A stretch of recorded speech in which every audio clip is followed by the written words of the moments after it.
안녕하세요 여러분, 조재영입니다. 오랜만에 영상 또 올리는데요. 오늘은 무슨 얘기를 할까 하다가 저번 시간에 나이트 플롯에 대해서 얘기를 했기 때문에 오늘도 나이트 플롯에 대해서 있었던 에피소드 하나 얘기해 볼까 해요. 그래서 제가 전에 말씀드렸듯이 저는 유니버스 오브 일리노이 얼베나 캠페인에서 레지던트를 했었고요. 이게 그때 당시 지도인데요. 저는 지도 보는 걸 되게 좋아하거든요. 특히나 미국 지도 보는 걸. 그러면은 예전에 이제 갔던 길이랑 이런 게 다 눈에 선하니까. 그래서 제 프로그램에는 이 Car Foundation Hospital이라는 것과 그 다음에 그때는 프로비나 커버넌트 메디컬 센터였거든요. 그러다가 Presence Medical Center로 바뀌었다가 요즘엔 OSF Heart of Mary Medical Center로 바뀌었는데, 여기서 이제 나이트 플로트 할 때였었어요. 제가 전에 말씀드렸듯이 이제 나이트 플로트라는 게 있다 그랬죠. 그래서 이게 어떻게 되냐면 one senior resident 하고요, 그 다음에 one intern이 이렇게 팀이 돼서 7 a.m. to 7 p.m.까지 이런 식으로 이제 커버를 하는 그런 시스템이거든요. 물론 어텐딩이 한 명 있죠. 그래서 이제 출근을 해서 인턴이 이제 모든 다른 데이 인턴들한테 이제 사인아웃을 받아요. 그래가지고 한 30 to 40 페이션트 정도를 이제 커버를 하고, 플러스 이제 어드미션이 있어요. 보통 한 5개에서 6개 정도 이런 식으로 오버나잇이 돌아가거든요. per night. 그러니까 12hour 동안 이렇게 되죠. 그래서 전에 말씀드렸듯이 환자 커버하는 거는 이제 페이저가 계속 오니까 5분 10분으로 그거 커버하기도 바쁜데 이제 영어도 안 되고, 근데 이제 어드미션이 있어요.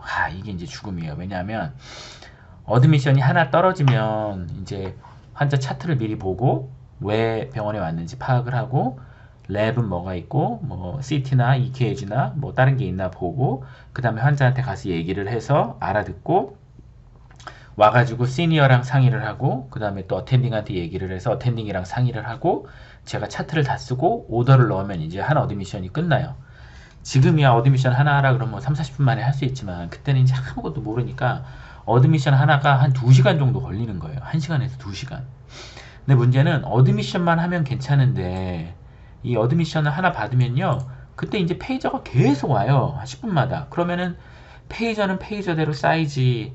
이거 하나 해결하려면 2, 30분 걸리지. 어드미션 하나 오면 이제 또 한 1시간 반 동안 거기에 매달려 있으니까 일이 너무 진도가 안 나가는 거예요. 그러니까 막 저녁에는 막 너무 쉴 시간도 없고 계속 일이 쌓이고 막, 그리고 이제 또 페이저가 쌓이면 쌓일수록 막 스트레스를 받아요. 왜냐하면 페이저가 하나 오면은 10분, 20분이면 되는데 페이저가 3개, 4개가 쌓여있는데 환자랑 말하고 있으면 이게 4, 50분을 또 해야지 이게 페이저가 또 해결이 되는데 계속 뭐가 있거든요. 그래서 참 힘들었던 기억이 있는데, 이때 이제 제가 만난 시니어 중에 한 명이 비탈 세트로라는 애가 있었거든요. 제가 말씀드렸다시피 저희 프로그램은 인도랑 파키스탄 애들이 너무 많아요. 한 70%는 인도 파키스탄이에요. 근데 얘네들은 너무 부러운 게 영어가 너무 자유자재로 돼요. 억양은 세도 영어로 의사소통을 하는데 전혀 지장이 없어요. 그래서 이런 애들이 너무 부럽죠. 인도 애들이 말이 너무 잘 되니까. 한 명은 이제 제가 막 허걱허걱 대고 있는데 이 비탈 세트로라는 애가 되게 좋은 애예요. 그냥 얘도 저희 프로그램에 그 나레디 말고는 다 좋았었어요. 그래서 비탈 그러면서 first name 부르면서 정말 친하게 지냈는데, 얘가 이제 제가 하도 버벅대고 있으니까 하루는 저를 부르더라고요. 불러가지고 쟤 너 환자랑 얘기할 때 이렇게 많이 쓰는데 쓰지 말라 그러더라고요. 그래서 그때 제가 어떤 식으로 일하냐면요, 저는 이제 영어가 안 되니까 환자가 말하는 거를 까먹는 게 너무 두려운 거예요. 영어도 안 되는데 환자가 말하는 걸 까먹어? 그러면 저는 완전히 환자랑 얘기도 안 한 게 되니까 그게 너무 두려워서, 환자를 한 명 보려고 그러면요, A4 용지에다가 저 나름대로 그 서식을 만들었어요. 그래서 Chief Complaint, History of Present Illness, Review System Review System 다 쳐가지고 동그라미 X 이런 식으로 Past Medical History, Medication, Allergy, Social, Family, 그다음에 Physical Examination 이렇게 쫙쫙쫙 다 하고요. 그 다음에 Lab 해가지고 왜 X자하고 이렇게 하는 거 있잖아요. CBC랑 CMP 하는 거. 그 다음에 EKG, CT, MRI, 어세스먼트 앤 플랜 해가지고 넘버 1, 2, 3 이거를 제가 다 환자 볼 때마다 이거를 다 만들었어요. 아침에 와서 모든 환자 정보를 여기다 다 적는 거예요. 그러니까 실제로 영어를 읽으면서 받아 적고는 있지만 그 영어를 머릿속에 외우는 게 아니라 그냥 받아 적고 잃어버리는 거예요. 그래서 제가 한 번 어떤 적이 있었냐면, 그날따라 환자가 한 3명밖에 없었거든요. 아침에 5시에 갔는데 환자가 3명인 거예요. 막 디스차지 되고 뭐 트랜스퍼 되고 그래가지고. 그러면 5시에 가서 7시까지 환자 3명을 보니까 한 환자당 40분씩을 볼 수가 있거든요. 그러니까 어떻게 돼요? 이제 막 더 자세하게 적으려고 그러죠. 3시간 동안 3명, 2시간 동안 3명 환자에 대해서 자세하게 적은 거예요. 그러고 나서 어텐딩이랑 발표를 하러 갔는데 너무 자세하게 적으니까 하나도 머릿속에 안 들어오고 다 까먹은 거예요. 3명에 대해서. 그래서 그날 정말 최악의 발표를 했어요. 제가 어텐딩 앞에서. 그리고 나서 제가 깨달은 게 뭐냐면, 아, 이게 많이 적는다고 다 완벽하게 발표를 하는 건 아니구나. 그러니까 많이 적으면 적을수록 이게 머릿속에 안 들어오고 더 까먹으면 더 안 좋은 거예요. 오히려 시간이 10분밖에 없으면 중요한 것만 봐서 그걸 제가 중요한 걸 머릿속에 넣었는데 시간이 너무 많으니까 죄다 적은 거예요. 모든 걸 다 40분 동안 한 환자에 대해서 적으니까 나중에 발표하려고 그러면 이게 정리가 안 돼요. 그때 그런 걸 좀 깨달았는데 비탈이라는 애가 얘기를 하더라고요. 어디 오기 전에 이 얼굴 한번 볼게요. 이 비탈이라는 애가 어떤 애였냐면 얘인데 아주 존경하는 정말 똑똑하고 말도 정말 잘하고 이 비탈 세트로라는 애가 저한테 그런 얘기를 했어요. 쟤 너 많이 적는데 그거 진짜 좋은 습관 아니라고 저보고 적지 말라는 거예요. 그 제가 속으로 그랬죠. 아니 영어도 안 되는데 하나도 안 적으면 나중에 발표를 어떡하나. 물론 저한테 최적의 조건은 아니었는데 걔가 그러더라고요. 그리고 얘를 일할 때 모닝 리포트를 하잖아요. 그러면 이제 한 6명 정도가 어드미션이 되면 얘가 한 2명 정도를 봐줘요. 진짜 나이스한 인턴이었어요. 왜냐면 제가 버벅대고 있으니까. 그리고 이제 제가 이제 한 4명 정도를 발표를 하는 거예요. 그럼 이제 뭐 제가 2명하고 1명하고 제가 2명하고 1명하고 이런 식인데 얘 차례가 됐어요. 얘가 발표한 걸 듣는데 깜짝 놀랐어요. 얘는요 하나도 안 적어요. 환자 이름도 안 적고 나이도 안 적고 chief complaint도 안 적어요. 랩도 안 적고 EKG도 안 적고 CT도 안 적고 하나도 안 적어요. 그냥 머릿속에서 줄줄줄줄 나오는 거예요. 제가 그걸 보고 큰 깨달음을 느꼈죠. 그때 아 이게 적는 게 능사가 아니구나. 중요한 거를 머릿속에 기억하는.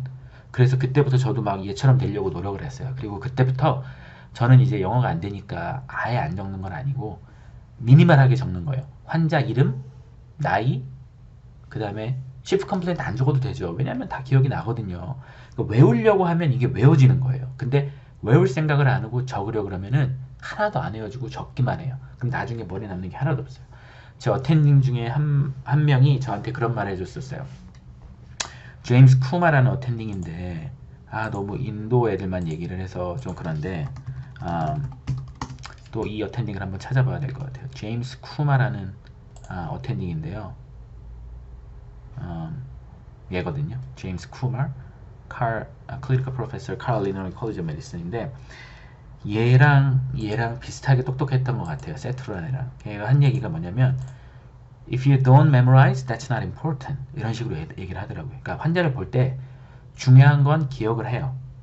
근데 까먹으면 그건 중요한 게 아니라는 거예요. 그러니까 중요한 걸 기억하라는 게 아니라 그냥 읽어서 네 머릿속에 남으면 중요한 거고 네 머릿속에 안 남으면 중요하지 않은 거래요.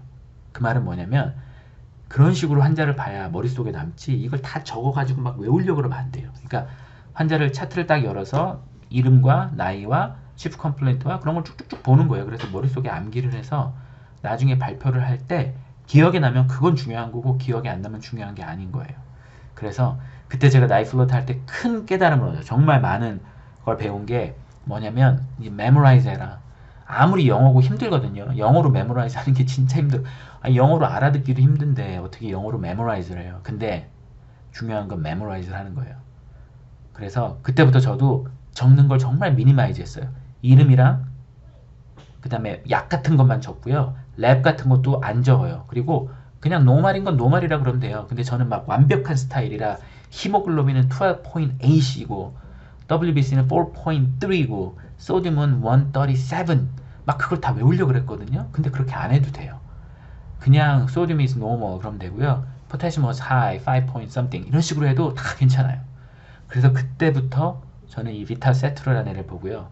안 외우는 습관을 길렀어요. 이건 외우는 게 아니구나. 메모라이즈 해서 환자를 보면 된다. 그래서 그때 정말 충격을 받았죠. 저는 막 4장 빽빽하게 적어가지고 발표를 하는데 이 비탈은 하나도 적지 않고 외워서 했던, 예, 갑자기 생각이 나네요. 진짜 착했던 애요. 저한테 너무 잘해주고, 예, 지금은 하스피탈리스트 하고 있네요. 저한테 온콜로지 한다고 그렇게 얘기를 했었는데, 하여튼간 비탈 같은 그런 시니어를 만나서 정말 많이 배우고, 예, 그래서 그때 제 능력이 좀 많이 향상이 됐던 것 같아요. 이런 나이플롯을 하면서. 그래서 제 영상을 보시는 뭐 미국에 가시는 선생님들이 계시다면 힘들겠지만 외우실 필요 없어요. 적을 필요 없어요. 그냥 외우고 기억에 남는 거는 중요한 거고 기억에서 없어지는 거는 중요하지 않는 거다. 이런 말을 제 어텐딩 제임스 쿠머로부터 듣고 또 이런 시니어를 만나서, 예, 레지던트를 했던 생각이 나네요. 예, 그럼 오늘도 그냥 이런저런 얘기 해봤고요. 예, 다음에 또 뵙겠습니다. 안녕히 계세요.